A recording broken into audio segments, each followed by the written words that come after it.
Perhaps the Raquel Welch episode isn't the worst episode of the season after all. Maybe it's this one.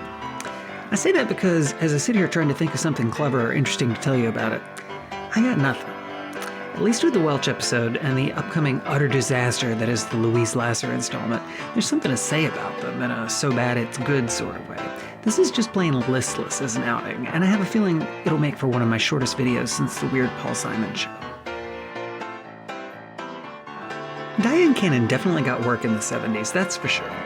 After her breakout role in 1969's relationship comedy drama Bob and Carol and Ted and Alice, she appeared in no fewer than 9 feature films before hosting NBC's Saturday Night in May of 1976. You have almost certainly never heard of any of them, but 9 films in about 6 years is pretty impressive, even if they're not very good flicks. That's about the most I can tell you about Cannon to try to explain why she's here, though. If you're in that much stuff, you're bound to be pretty widely popular. I grew up in the 80s, though, mostly recognizing her as that lady Johnny Carson hit on The Tonight Show. And I was quite frankly flummoxed by the way Johnny treated her as if she was the most beautiful woman on earth when she looked to me like Grandpa's new age-inappropriate aerobic instructor wife. That's a personal assessment on my part, but there you have it. I don't see the appeal in Cannon, either as an actress or as the sex symbol she seemed to be when this aired. Honestly, it seems to me like Dyan Cannon was going to be a terrible host from the moment she walked out. She starts by telling folks she doesn't drink or take drugs, bound to make her popular on SNL, right? And then proceeds to awkwardly prattle on about being vegetarian and sort of slutty. Meanwhile, Paul Shaffer joins her on meandering blues piano. She turns in a rambling, self-centered monologue about how the man of her dreams will come to her on a white horse, which would be a recurring joke for the episode, and then Paul stops playing and carries her off stage to have his way with her, I guess. I find the premise irritating and the execution stilted, and it sets the tone for the rest of this entirely pointless hour of entertainment. Leon Russell was one of the hardest working and most influential musicians of the 1960s and 70s, playing with and writing songs for huge acts such as Elton John, the Rolling Stones, Bob Dylan, and George Harrison, as well as with lesser-known but important artists such as Delaney and Bonnie and Joe Cocker. His wife Mary had also been active in the recording industry, but had had a comparatively sparse output before their joint 1976 wedding album, which they're promoting with this appearance. Their first number, Satisfy You, helped propel the record into the top 40 and is a wonderful bit of funky 70s blues pop. The blend of Leon's piano and Mary's Fender Rhodes is a great combo, which I wish you heard more often these days, and the energy is fantastic. The second number is equally strong, the duo's take on Bobby Womack's track Daylight. Personally, though, I've always found distractingly loud background vocalists one of the detrimental trademarks of 70s music, and they are all over this one in spades. Sketchy mixing aside, the highlight here is probably Belushi's surprise interjection of some Joe Cocker into the proceedings towards the end, which again shows just how gifted he was at this type of thing. He'd have made one hell of a frontman, something we all glimpsed years later in the Blues Brothers stuff. And now, Weekend Update with Chevy Chase. Good evening, I'm Chevy Chase, and that's the news. Good night and have a pleasant tomorrow. Didn't anybody notice that this is pretty much the exact same joke they did in the cold open like 20 minutes earlier? Ford is making cuts to his campaign staff. Reagan wants to trade the Panama Canal for his own personal nuke. Carter is one toothy bastard. The words break and win may not be spoken on air, no matter the context, as per the FCC. Lorraine interviews Garrett, who's found Howard Hughes' will. He's faking rather poorly. Chevy has tripped on several lines in this one. Weekend Update has received numerous letters asking why we don't cover the weather. The answer is simple: we don't care. Endearing as always. Chevy does the weather along 2 stick figure marker drawings. The advertisement is a pretty tasteless Anita Bryant hostage situation joke. Jane gets executed, and Terrace Belushi says something about burying her in the space they saved for the Pope. I have to confess I don't really get this one, but the audience seemed uncomfortable.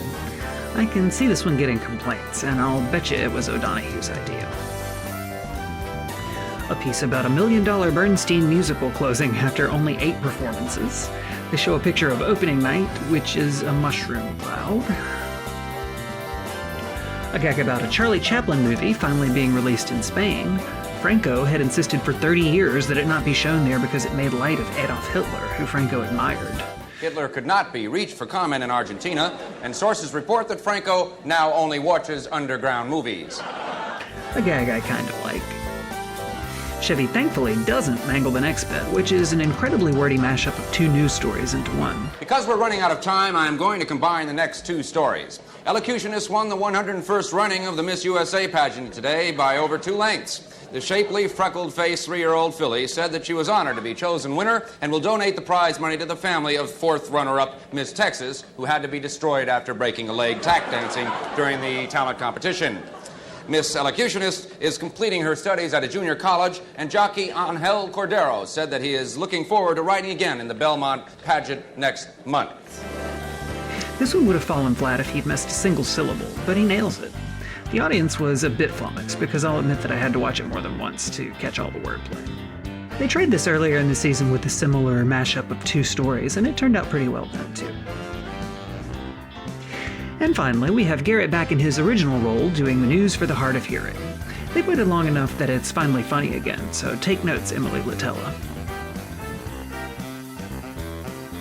Gary Weiss's film this week is about infidelity. We cut between a young couple at Niagara Falls, presumably for their honeymoon, and some private investigators talking about following marital cheaters. It's an interesting juxtaposition, but contained in a somewhat off-putting little piece. I think I like Weiss's stuff better in theory than Albert Brooks's films earlier in the season, but I'm not sure they fit as well stylistically or in terms of humor, and they lack the personality of Brooks's stuff. We have at least another season of material from Weiss, though, so perhaps I'll warm up to him over the next year. An adaptation of The Hubcap Thief from the novel by Trotsky, in which a guy attempts to steal a hubcap from a Volvo, gets his finger stuck in the wheel, and then proceeds to get dragged along by the car, comically, not horrifically, while silly 1920s music plays. It's cute. It features some hilariously bad home movie special effects, and is a wonderful artifact of an era when making a silly little nothing film strip like this was a semi-major undertaking for an individual or small group of folks. Inconsequential, but I like it. Live from New York! Pretty meta Chevy cold open this week. He starts off already on the ground, and Lauren comes over the PA telling him the clock was a minute fast and they missed the fall. He needs to do it over again. He complains, sets up the ladder, climbs it, and falls. I like how they're subverting the formula here as they reach the end of the season, and I think I'm really going to miss Chevy come next season. He famously has expressed some regret at heading out for greener pastures as early in the life of the show as he did, and for the first time I can say I understand that sentiment. At the time, though, he felt like they were already beginning to repeat themselves and lose the subversive edge that had defined them, which is a fair enough critique. I mean, how many Latellas do we sit through this year, right? Uh-oh, I've got it.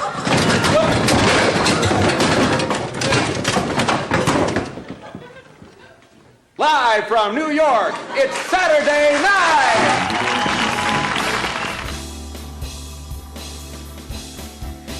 Lorraine picks new sugar-free Zing over a glass of phlegm and a blind taste test. That's the joke. I hate it when they're gross as if that's a punchline in and of itself. The cat food taste test from earlier in the season comes to mind here. Whatever. Cannon plays a proctor giving a hearing test to key punch operators. She puts headphones on all of them and asks them to raise their hands when they hear a tone out of a specific ear. She's interrupted by Danny and John, bank robbers on a caper gone wrong. The folks taking the hearing test, of course, can't hear the commotion going on around them. Everyone in the room is eventually shot dead, and the sketch ends. A nothing skit from a nothing show. Chevy and Cannon are making out on the couch when Cannon's husband Aykroyd enters. Chevy literally plays dead on top of her. Cannon makes up a ridiculous story about Chevy being a delivery boy who had a heart attack, and Aykroyd notices he's still breathing. Cannon resuscitates him with CPR, with tongue, but Aykroyd's not buying it. Then they try a different improbable excuse that Chevy's inoculating the neighborhood. I don't know. It's a really weak premise, and though Danny tries admirably, it doesn't work. Swing and a miss.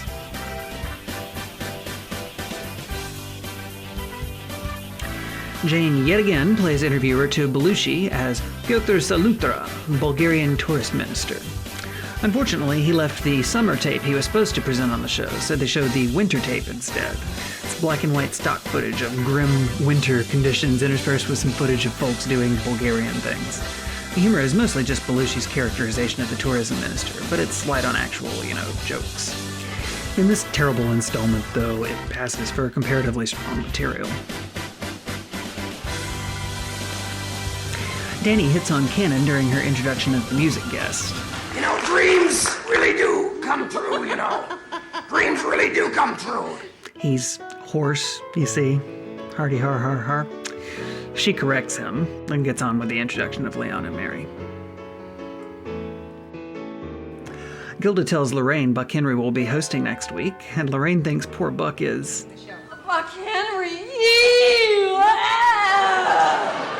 Lorraine, he was on before. He was wonderful. Oh, he's disgusting! He happens to be standing right behind her, and sheepishly mentions Gordon Lightfoot will be there as well, just in case that makes a difference.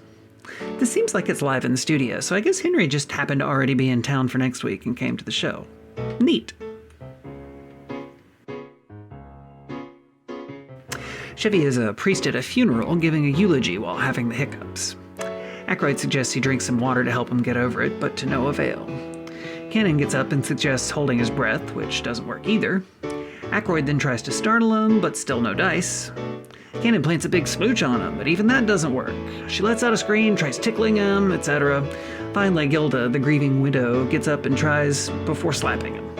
It's all very pleasant in a laugh-in sort of way, but goes on way too long and goes nowhere.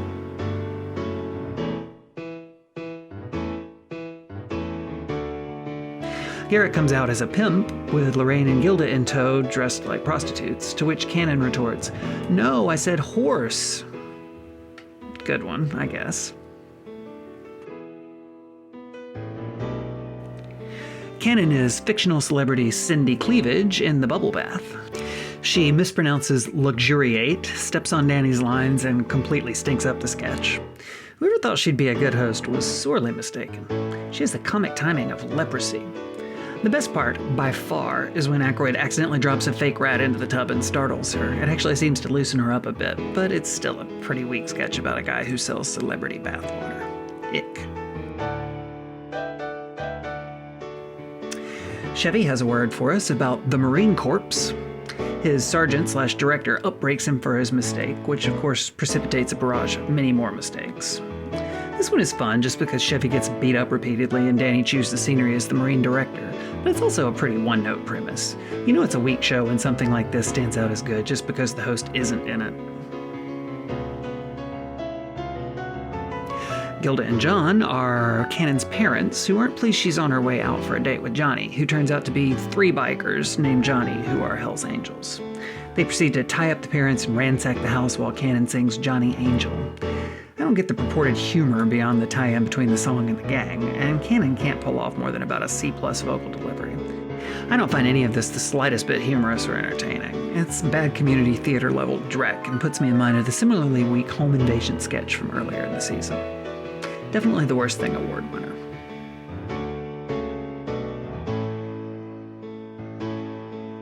Gilda is a lady at Belushi's general store.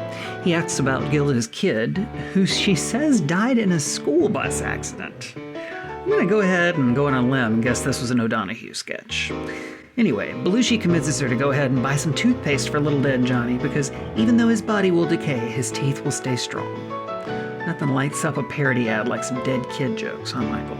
I always get the feeling he was acting out this week as a protest of the general banality of the rest of the proceedings, similar to the Ford thing a few shows back. Finally, we have Belushi riding in on Zweibel playing a guy named Horace. Another valiant effort at a white horse pun, and it's actually kind of a cute moment as they introduce the whole movie. To close out the evening's rather grim proceedings, they parade Chevy's sexy shirtless ass out, in uncomfortably super short shorts no less, on the elusive white horse and have him cart Cannon off stage. Glad to see her finally get her wish as she finally gets the hell off stage, because she was not very good.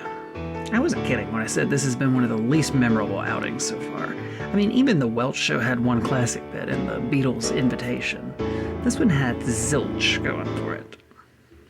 We've got 2 relatively strong second appearances by stalwart professionals to look forward to, however, followed by 2 of the biggest flops of the first 5 years to close out the season.